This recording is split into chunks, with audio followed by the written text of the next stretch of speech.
Welcome back everyone to this week's Better Branding Tip. This week I'm going to talk about something that is definitely not a highlight in my history. In fact, it's my biggest failure in business. Check it out.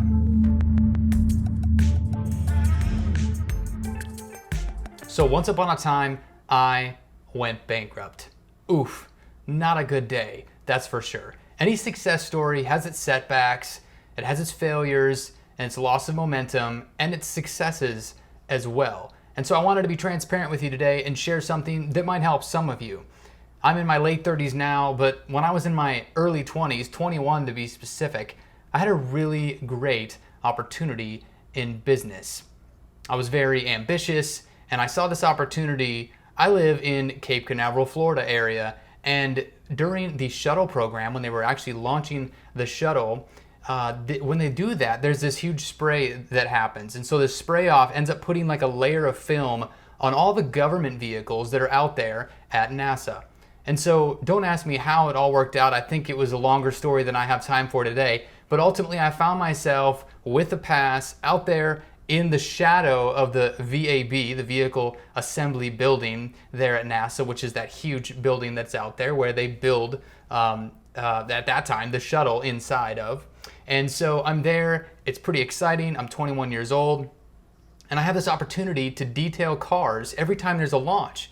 Since the spray off's happening, all the cars, the government vehicles, need to be detailed and washed. And so I'm looking at a lot of cars here. I can't even remember the exact number, but it was a lot of cars. It was thousands of cars that potentially I had the opportunity to work with. And so I'm in this verbal agreement, we're going back and forth and finding out, okay, this might work. And so they say, go ahead and give it a go. And so I start detailing some cars.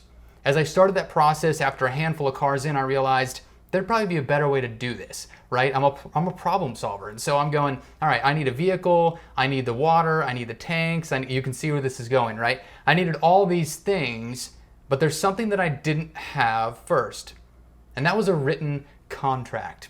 I didn't have a written contract to do that job. I had a verbal agreement with an employee at NASA, and I began doing that. So I soon found out contracts are not actually there simply to make you feel warm and fuzzy. They're there to protect both parties.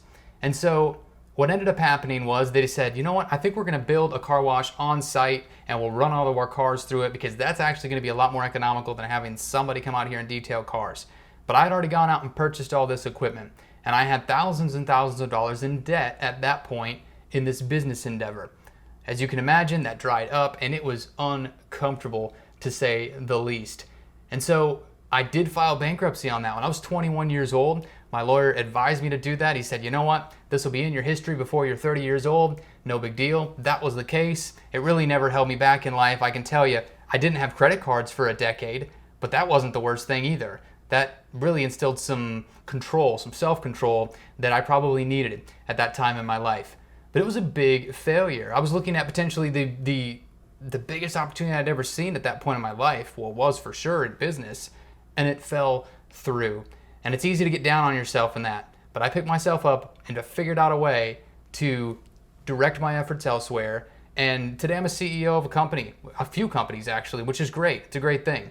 One of them I operate in a little bit more often than the others, but either way, there's a handful of endeavors that I'm involved in now and I'm thankful for. And I've learned that contracts are very important.